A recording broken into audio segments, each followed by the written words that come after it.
Hello everyone. This is going to be a longer video because I'll have to take time to detail some of the outcomes of the UN Committee session on human rights issues in Cameroon. It took place in Geneva and I was attending on behalf of the Mimime for Info team with one of our French reporters, Joseph Isama. One of the major resolutions of the session is that the Cameroonian or the government that was present at the session took an engagement to ratify the optional protocol, which means that torture should not happen or it should be mitigated in Cameroon. It means that they would ensure that no Cameroonian is victim of torture. And we are going to hold the Cameroonian authorities on that particular promise. Another engagement that they took is that they said that cases of torture, like the case of Longe, we have the case of Martinez Zogo, which is under investigation. The Cameroonian delegation said that they were going to investigate thoroughly some of these cases and make sure that the perpetrators are brought to book. We also had the UN committee stressing that after this session, they are going to come up with some recommendations to assist Cameroonian authorities to ensure that torture is something that doesn't happen anymore in Cameroon. With a video of Longe, with other videos, many other victims that we've seen in Cameroon as well. It happens in the northwest and the southwest regions of Cameroon, and there's never been any accountability, no justice for the victims. But one of the shocking things that we heard at the session here in Geneva is that the case of Samuel Wazizi, the Cameroonian journalist who was killed about 3 years ago, has been classified. The family has never got justice. They've never had closure. It's not clear why it was closed, but that is what the Cameroonian delegation said at the UN Committee session on human rights issues in Cameroon. Like I said, this is going to be a little bit long. So I will want to also explore some of the main claims made by the Cameroonian delegation and examine the pressing concerns raised by the UN, particularly around allegations of torture, rights protection, and the state of freedom in Cameroon. Let's start by looking at the government claims regarding freedom of expression. The delegation emphasized that President Paul Biya is one of the most criticized individuals in Cameroon. He's been criticized on social media, according to them, on different and media platforms. So they use that as evidence to show that there's freedom of expression and free speech in Cameroon. But this raises a very big question, which is criticism truly free? Is it free to criticize a government official, President Paul Biya, or an authority in Cameroon? Now, according to reports, the case of journalist Martinez Zogo, whose body was discovered with signs of torture, Cameroon has stated its commitment to investigating this high-profile case. Yet, we are seeing delays in judicial process. Authorities claimed that this delay is procedural and not political, and that the government is not responsible for that. But if true accountability exists in Cameroon, why have these delays persisted, and why is this case particularly very, very sensitive? That's the question I'm asking. Moving to torture and detention conditions in Cameroon, the Cameroonian government said that there is no state-sanctioned torture, that efforts are underway to train security forces on human rights standards, and that even when someone becomes a police officer or a gendarmerie officer in Cameroon, they undergo training on human rights. However, the UN committee has voiced concerns over specific cases where torture has allegedly taken place under custody. This disconnect led to us asking questions like, what mechanisms ensure that detainees are protected from abuse? Cameroon has cited mandatory human rights training for police and gendarmerie officials, and also said that cases of abuse in Cameroon are isolated. That is not very common. That's what they said.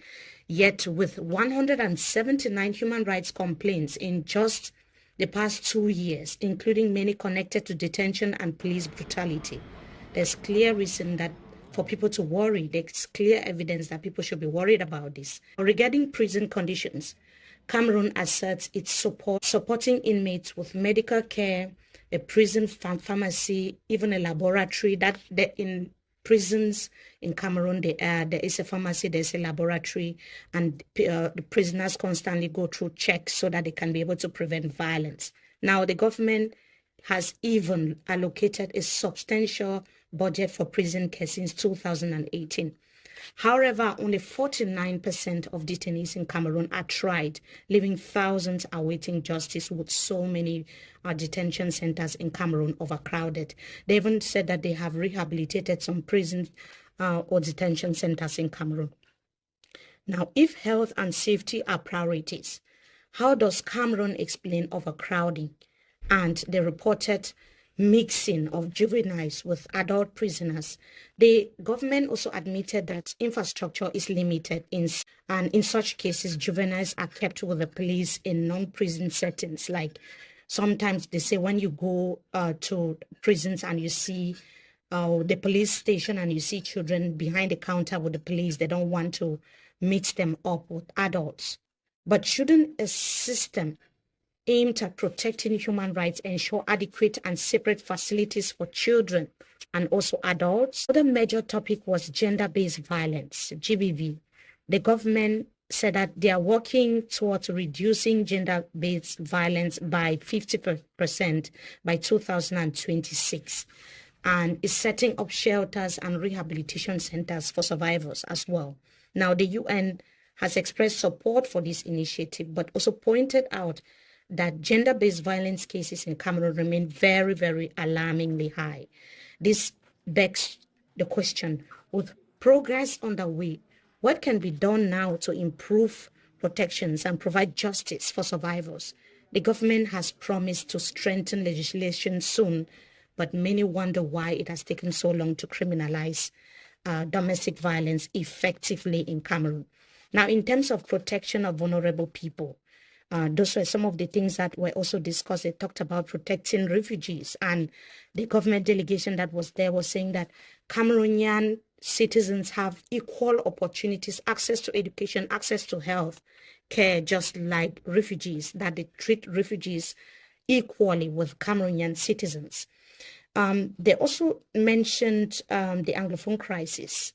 The Cameroonian delegation insists that there is no war in the Anglophone regions of Cameroon. There's no conflict, and that what has been happening there is almost at the final stage because it's ending, but rather a conflict they are working to resolve through international cooperation. That's what they said. They also said that it's just like some people think that it's a conflict between Anglophone and Francophones, which is not the case. But that's not the situation in the northwest and the southwest regions of Cameroon. What is happening in the northwest and southwest regions of Cameroon is an armed, violent conflict that has been going on. Civilians are now being targeted by both government forces and separatist fighters. Women are not free to go about their daily activities. There's ghost town, lockdown, all the time, affecting the day-to-day activities of civilian population.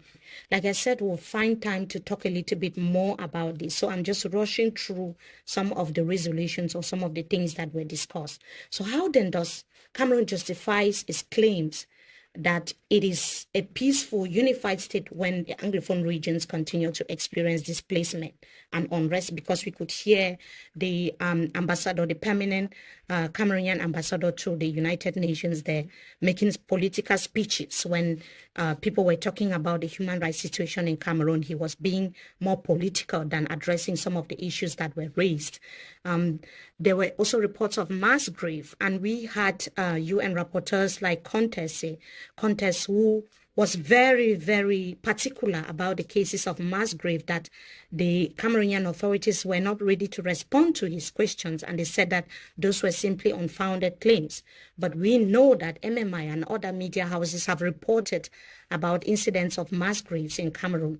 Now, the UN also questioned whether adequate protections are in place to prevent civilian harm, and if peace initiatives are truly inclusive of Anglophone voices. We saw the national dialogue and what the outcome was. Sorry that the video is quite long, but as you can see, the dialogue between the UN and Cameroon is quite complex, and the state stands on issues like freedom of expression, detention condition, the Anglophone crisis, often contrasts with reported cases on the ground, because MMI reports about all of these things that are happening and even other things that are happening in the far north, other parts of Cameroon. Moving forward, the international community will likely continue to push Cameroonian authorities or to push Cameroon to concrete improvements, because I also spoke to the UN chair. The person was chairing the session, and he said that that is exactly what they will be doing. We'll get to hear from him as well in the other video that will be coming up. They will be trying to ensure that there's protection of civilians, there's transparency in addressing some of these ongoing concerns as well. So thank you for joining us in this discussion. I know it was quite a long one, and we'll keep you updated as more unfolds in this ongoing conversation between Cameroon and the United Nations. So I hope that we're able to kind of talk about some of the major issues that were discussed during the session, and we'll keep to talk about this, because this is something that has to do with the Cameroonian population. Journalists who attended, because only Equinox TV and Mimi Mefo Info were there to cover what was happening.